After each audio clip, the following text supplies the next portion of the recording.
Well, good afternoon and welcome to the principal's office. I am Principal Edward Gordon.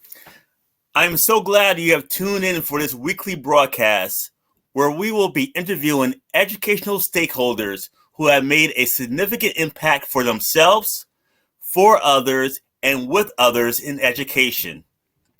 In the book, The 15 Valuable Laws of Growth, written by Dr. John C. Maxwell, he talks about the law of modeling.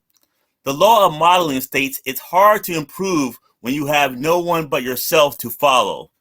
A good mentor is a worthy example, available, has proven experience, possesses wisdom, provides friendship, provides support, and makes a difference in people's lives.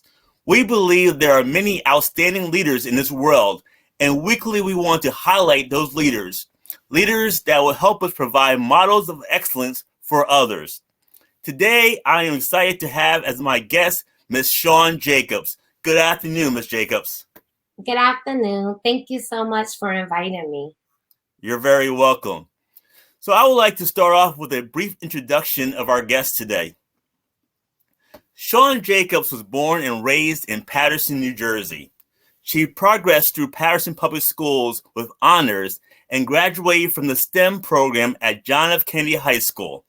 In 2004, she obtained her Bachelor of Arts from Seton Hall University with pre-medical, pre-dental plus program in psychology. In 2008, she advanced herself with a Master's of Education with a specialization in elementary education and a certificate in special education from Grand Canyon University of Arizona. Shawn Jacobs is a certified teacher and teacher of disabilities with the state of New Jersey and is currently employed by Newark Public Schools. Shawn Jacobs is certified in Rethink curriculum, among others. In 2006, Shawn Jacobs was contracted with early intervention for the state of New Jersey as a child development specialist. Shawn Jacobs developed Victorious Kids, LLC in 2008, focused on providing support for children with various developmental needs, including cognitive, social, emotional, and adaptive self-help skills.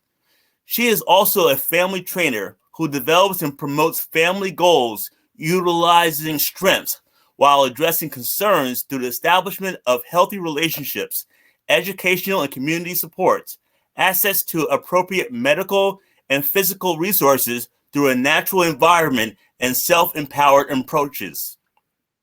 Shawn Jacobs is dedicated to urban education and has been for over 20 years, serving as a tutor, teacher, manager, and provider of therapeutic services. Shawn is the mother of 3 beautiful children and currently attends Agape House of Worship in Roselle, New Jersey, where she serves in multiple ministries, including the Bridge Ministry, which serves members with special needs. She volunteers at Tuscan Elementary School to assist with educational-related activities. She is a part of a nonprofit organization in Ghana with Haven International, a school for children with various disabilities and exceptionalities in conjunction with My Goal of New Jersey. Lastly, but not least, Shawn Jacobs is a board member of the Mercy and Love Foundation. Again, help me welcome to the show, Ms. Shawn Jacobs. Thank you. So, Ms. Jacobs, Maya Angelou states, "There is no greater agony than bearing an untold story inside you." Shawn, what is your story? Ha! Wow, what a interesting question, actually, considering a good bit of an age now, so I have quite a bit of a story. However, I think my biggest story is growing up in a very difficult environment, but just desiring to do more and to succeed. But not only that, desiring to be able to bring others along. I think that's a big part of my story, and it really contributed to where I am now and the things that I'm passionate about. All right. Very good. You talk about bringing others along, and it's a understanding that it's not all about you. It's about, now that I have gone through some experiences, how can I help others to actually get there for themselves? So very glad that you were able to share your story with the audience this afternoon. So let's talk, before we talk about your role in education, I want to take a step back and talk about your time at John F. Kennedy High School. And for me, I have experience of being a lead teacher of a small learning community, which is based on fine performing arts. And I know that in the past, Kennedy High School was working on these small learning communities to be able to break down that large comprehensive high school so that the students can actually have a family and a team of teachers to really help them succeed. So let's talk a little bit about your role and also your experience at the STEM Academy at John F. Kennedy High School.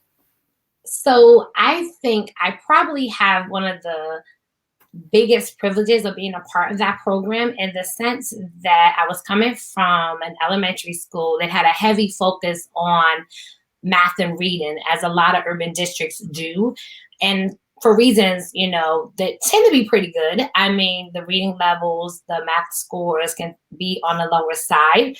So a lot of times administrators and other stakeholders, especially at the state level, believe that the best approach to address this is through constant reinforcement of reading and mathematics. But it doesn't necessarily prepare you to enter into a larger realm in another educational setting. So going into John F. Kennedy, oh, wow, it was such a huge school. I mean, it still is a huge school. And this was a program that they actually were piloting, I believe, for the first year when I was there. It was either our first year or second year. It was very unheard of because we were just leaving state control as a district. So there really wasn't an emphasis on science, technology, engineering, and math. However, those were my interests at the time. So it really did serve the purpose of, I guess you want to say, bridging the gap from having this huge, as you mentioned earlier, school into this smaller family, but not just a family where it is a family, because you all have the same values, you all have the same goals, and you're basically using the same strategies to get there. And at that time, there just wasn't, it's still a struggle to develop science, technology, engineering, and math programs in urban districts, and especially to gear young adults into those fields later on. So this program was definitely very innovative. It was exciting. It was challenging for sure, but it definitely served the purpose of creating that sort of family that you're really looking for at that time when you're transitioning from elementary school into high school. Yes, I really appreciate you sharing with the audience your experience about being a part of the small learning communities. And it's something that high school principals have thousands of students that they're serving. Just taking a look at how we can break down that large comprehensive high school to be able to connect more students together, as well as students with teachers, so they can be more successful in that high school experience. So thank you very much for sharing with everyone your experience with the STEM Academy at John F. Kennedy High School in Paterson. So let's jump now to your current role in education. Can you just share a little bit about your role and also the school that you're currently serving, and just tell us a little bit how you got into this role as a child development specialist? So currently I am employed by Newark Board of Education, prior Newark Public Schools, and we recently also have transitioned from being a state-controlled district into being an independent district. And so along with that, obviously comes a lot of opportunities. I primarily have always worked in the autism realm until this year, which was my first year doing what we would refer to as resource, where there's a heavy focus on moving children's scores in terms of reading and math. So it's definitely a different role, but it's also a very challenging role, because you get a chance to do something that's different than what you normally do. So you're forced to learn new things. You're forced to try new things. You're forced to expand your knowledge in different areas. So that's my current role. And I'm also serving on our social emotional learning team, which was sponsored by a grant for our particular school. And so our role is just to develop the social emotional skills of students, especially during the pandemic. And so I was already doing a lot of those things with the autism population, but doing it with Gen Ed Pop is a very different thing. So the issues are different, the social emotional concerns are different. So it's been very rewarding too, though, being able to serve on this team and try new things, I guess, and also try some of what I already know and lend a lot of my expertise. I really feel like it made a good fit for me right now. Very good. Can you just share with the audience what are some of the strategies that you had to make a pivot now that we're going through this COVID-19, especially related to social emotional learning and really connecting with students in the virtual platforms? So one of the initial concerns that I had, and I think a lot of educators had, and maybe some still do, was that because we're not physically present with the student, that we weren't going to be able to form those natural relationships that happen over the rhythm of a school year. So anyone in education really knows about this sort of unofficial rhythm that happens with getting to know your new students. You're so excited to meet them. And then you kind of have this like, very student teacher relationship where you're don't really want to cross the lines too much yet until you get to like February. And then all of a sudden you really start clicking, you're bonding. And so I think that was very challenging, recognizing that that relationship wasn't just going to naturally happen. You had to actually invest in it. You had to spend more time speaking with students one-on-one. You had to spend more time getting to know families. I think that probably was one of the biggest areas where it really helped a lot, was to get to know the family, get to know where students are coming from, who's home during the day, what are the siblings like, and those type of things really went a long way in terms of social emotional development, because you got a chance to see what does this student do when they're not with you, and what are their strengths. So you actually get a very inside view, because children behave very differently at home than they do in school for the most part, for different reasons. So I think that was definitely a big deal, and just being willing to let go of the agenda so much, so to speak, because as educators, we always have a strict agenda. It's always, I need to go to A, B, C, D, E, F, G, all the way to whenever, we have this huge agenda for every lesson, every day. There's just a task list. And one of those things that we had to learn to interrupt the task list and really just take the time and say, you know what, this student is with me. They're talking with me about popcorn. They're telling me about, they went to the movies, or they're telling me what they saw on TV, or they're telling me about WWE. And being open to those things has been really rewarding, I think, because we're able to have conversations that we normally would not have had in person. Mm-hmm.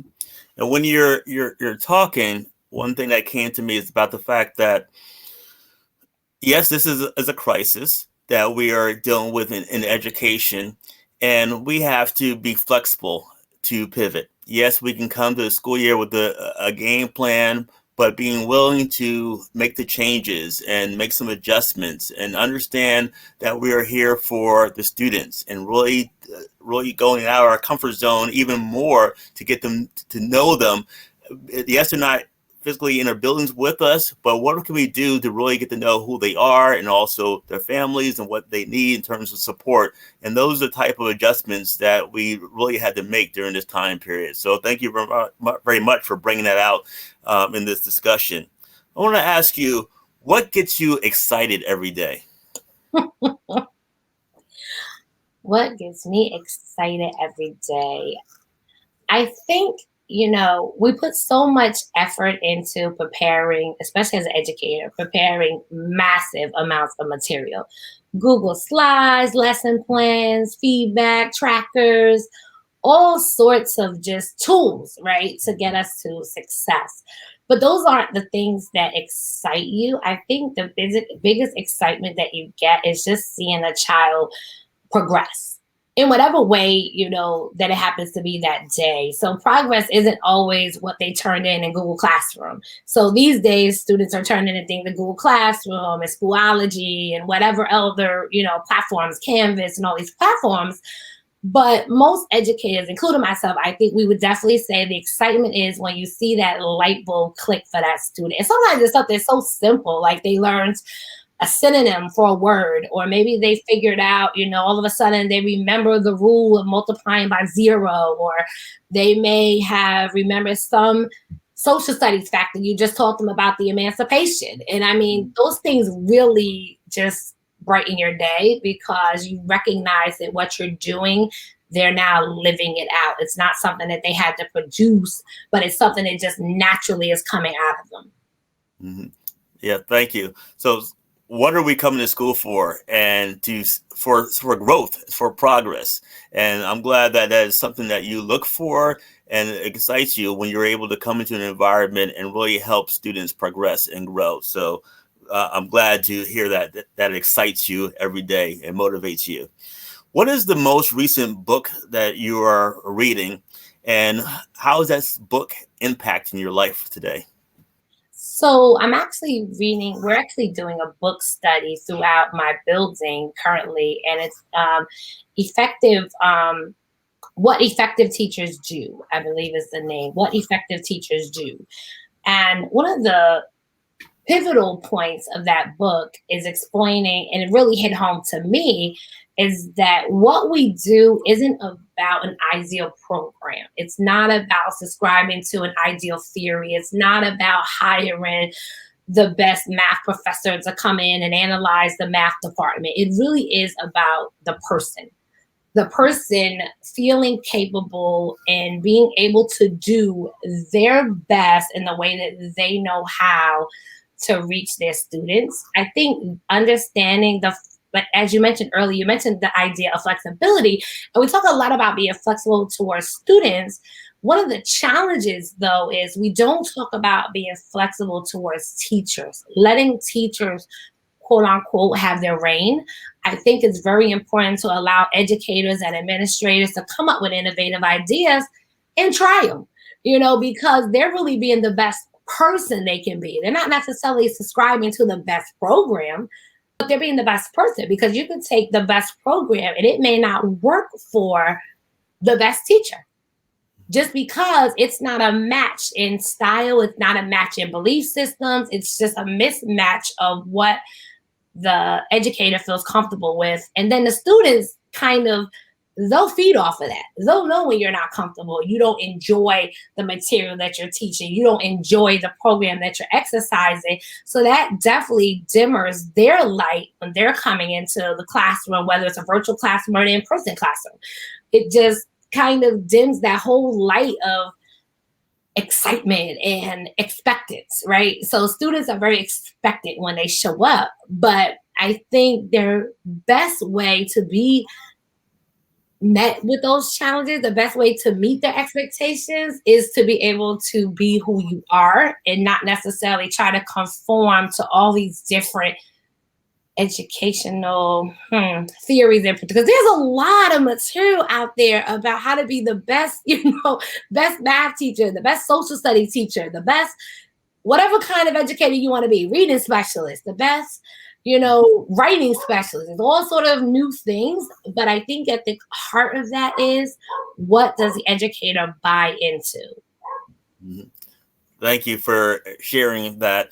And this ties into my next question around professional development. When you think about your role as a child development specialist, what would you say has been your best professional development experience, and what would you recommend to someone who is in that role as a child developmental specialist to actually do?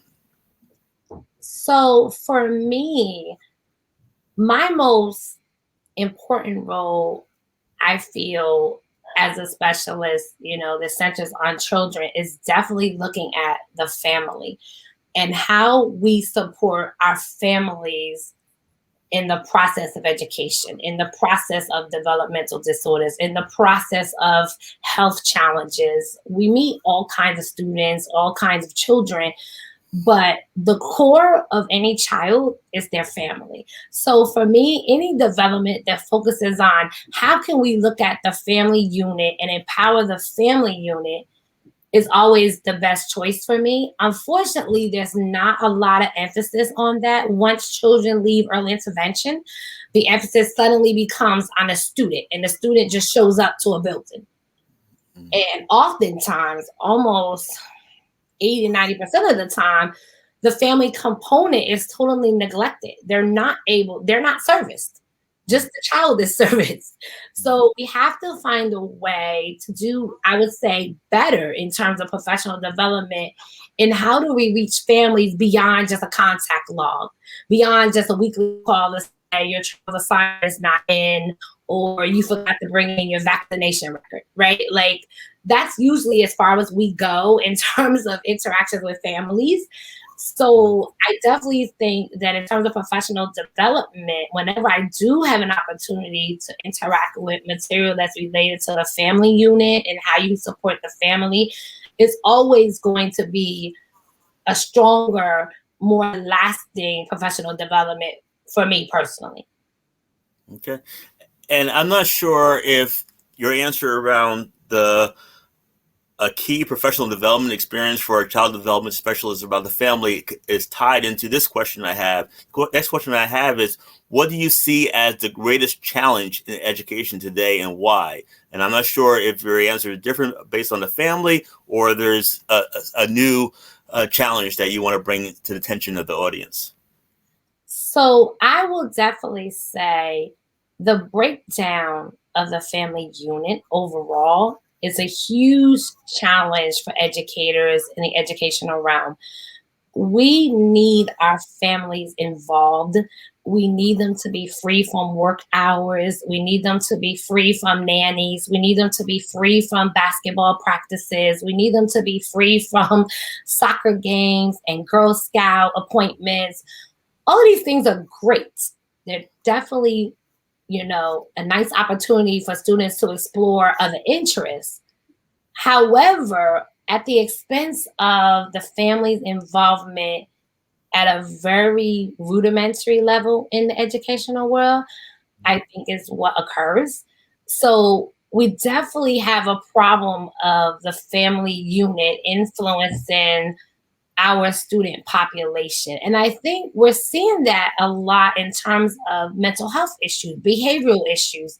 We're dealing with a lot of issues in the school system that are meant to be dealt with in the family system.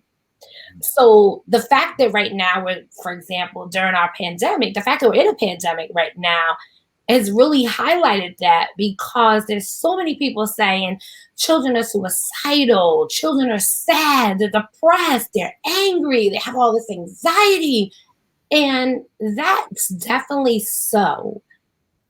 However, looking at the solution being a public school building or a specific teacher or a social worker within that school building, I don't see that as the solution. I think as a family, we have to recognize that if a child is sad, if they are anxious, if they are depressed, if they are having these thoughts, that's our role to step up.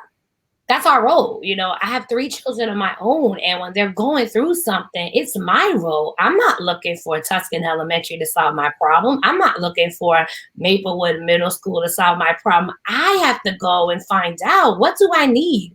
What physicians could best support my child? What therapists could best support my child? I need to step up to the forefront. And now, once I have that information, I bring that to the school and turnkey that information.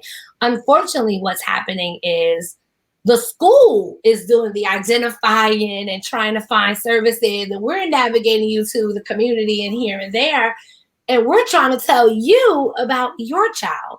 So that's definitely not the way it was designed. So I think in light of the pandemic, I really hope that we learn a lot more about the importance of families being at the center of a child's development, of their physical needs, their emotional needs, their spiritual needs.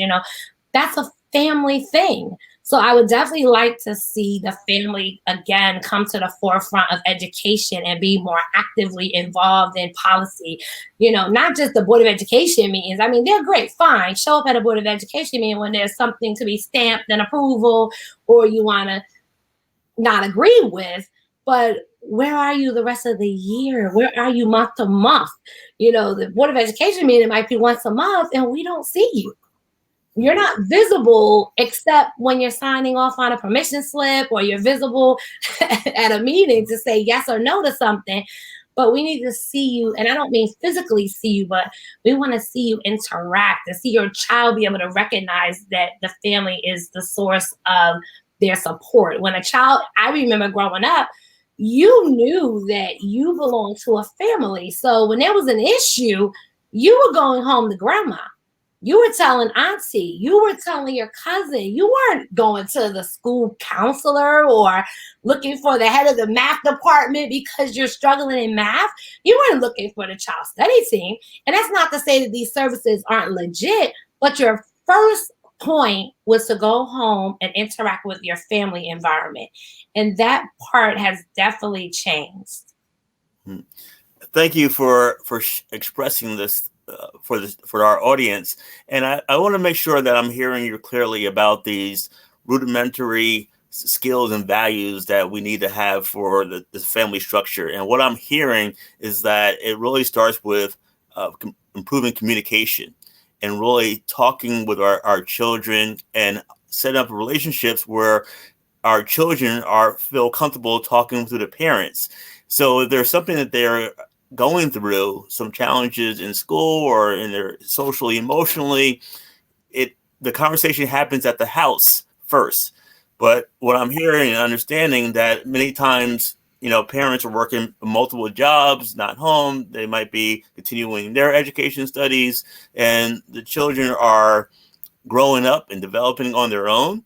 And only people that are listening to them are ones that when they come to the school, and it's only if the teacher has established good relationships with them and be able to identify that they have some areas of concern that we need to support them on. But what I'm hearing is correct me if I'm wrong, is that it starts off with communications and improving relationships and these values in the household. Am I correct in what I'm hearing? You definitely are. And building a support system around the family, it's hard for any family to be present 24/7. No one's present 24/7, right? But we can set up connections where a child feels safe, a student feels safe, other than simply the school. There definitely should be connections, whether that's church plays a big role. People who go to synagogues, these are centers where you're also able to connect with other people that are like-minded, have a support system where you may not want to tell, you don't want to tell mom that you just got a D. Mm-hmm. I understand that, but there should be someone that you can tell and get reaffirmed without now you're depressed because you got a D. And because the teacher now knows that you get depressed when you get a bad grade, the teacher now can't grade you appropriately. So, whereas if you were in fact getting a D and it did get noticed and you did tell that trusted adult or that older cousin or whoever that may be, now they may go back and say, look, mom, I don't want you to get upset, but Vicky just told me that she had some trouble with her art project and she didn't do that great. You might want to check in on it. And that sort of system, I think we really need that sort of system for our children. They need that safe place to just, communicate their feelings and be affirmed, but then also have that balance of discipline. But it's all coming from home so that when they go into the school and they go to meet with their educators, they're recognizing that no one is the enemy. We're all on the same page. Mm-hmm. And a lot of times that's not the message that we're giving out to our children. Yes, thank you. And to take it even further, now we've identified about communication and also ways that we need to improve our relationships in our families. Do you believe that the next step is to have more training for parents and families? After school, depending on a parent's work schedules, can be during school, having trainers help them and support them with improving their communication within the family as well as relationships. Do you believe that is the next step to work towards eliminating this challenge in education? I definitely think training goes a long way for parents. One of the challenges that I find, though, a lot of parents aren't receptive to training because it makes them feel like they're not the expert. And everyone wants to be the expert on their child. That's just because we have Google, right? So when something is wrong with our kid, we Google it. I'm a mom of 3. I know I've done it. However, that mentality and thinking that, you have to know everything, and if you don't know it, there's something wrong with you, and no one else should know, more about your child than you. That's a big misconception, but I also think it's a byproduct of the information age. So I definitely think but the training has to happen in an environment where parents don't feel put on the spot. And that's where doing the family unit type of training comes in at. So one of the things we're actually doing at my building in Belmont Runyon is we have family nights. So what we do is we are training social emotional learning. We're training parents how to communicate, how to set up boundaries, how to, understand what your child is saying when they're not saying things. What does their body language look like? But we're doing it in such a way that it's not intimidating and it doesn't feel so formal, where the educator is the expert or the psychologist is the expert, and here you are just the parent. So we're not doing that. What we're doing is we're all coming side by side, and let's all just learn together. Let's look at this information together. Let's look at the research together. Let's talk about, what do you think as a parent that you see? What are you seeing in your home? What are you seeing in your community?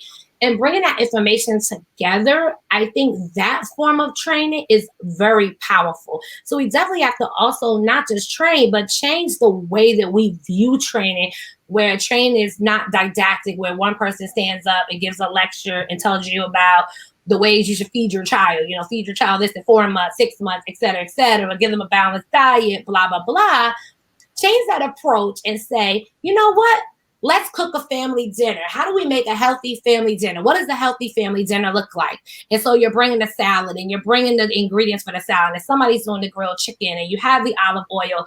So you're having a family experience about healthy eating, as opposed to someone giving you a food pyramid chart or a food plate chart and telling you this is how you eat or how you should feed your child. Very good.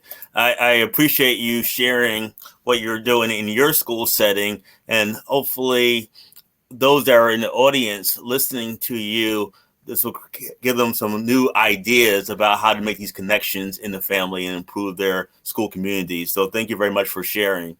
So let's talk a little bit about Victorious Kids. It's a business that you have created and started to support children. So let's tell us a little bit more about Victorious Kids. So Victorious Kids LLC was founded around the time that my daughter was born.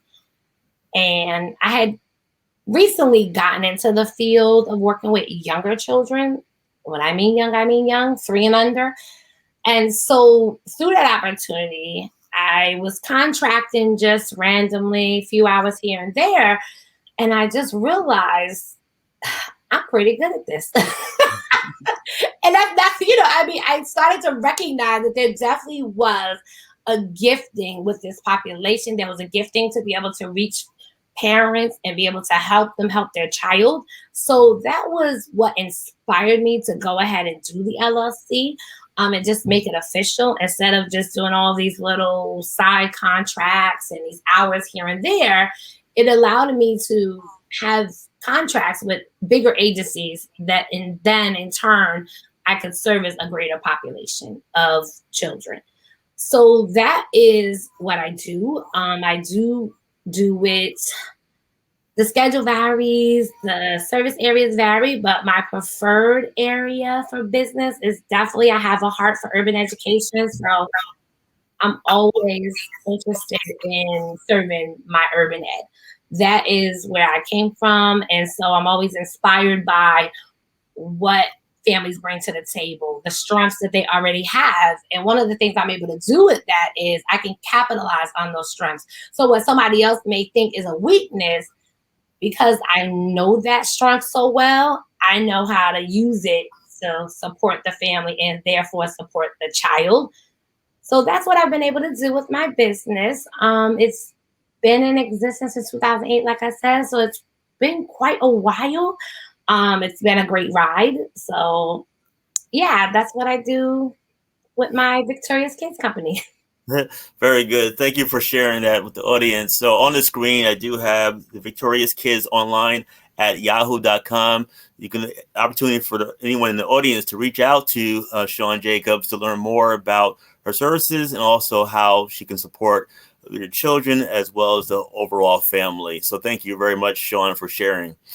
I just want to just make a little transition. You're a part of working with two nonprofits, and I want to have opportunity to talk about both of them that you're working with. The first one is a Mercy and Love Foundation. Can you just share with the audience a little bit about that foundation? So Mercy and Love Foundation was recently formed approximately 2 months or so ago.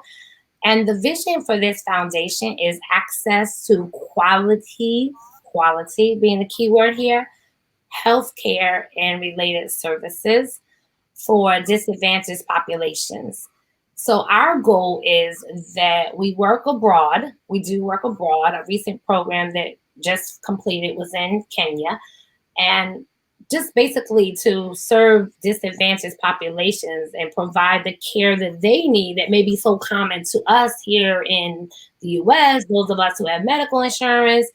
If you have an ache or something like that, you go to the doctor. Well, most of these children don't.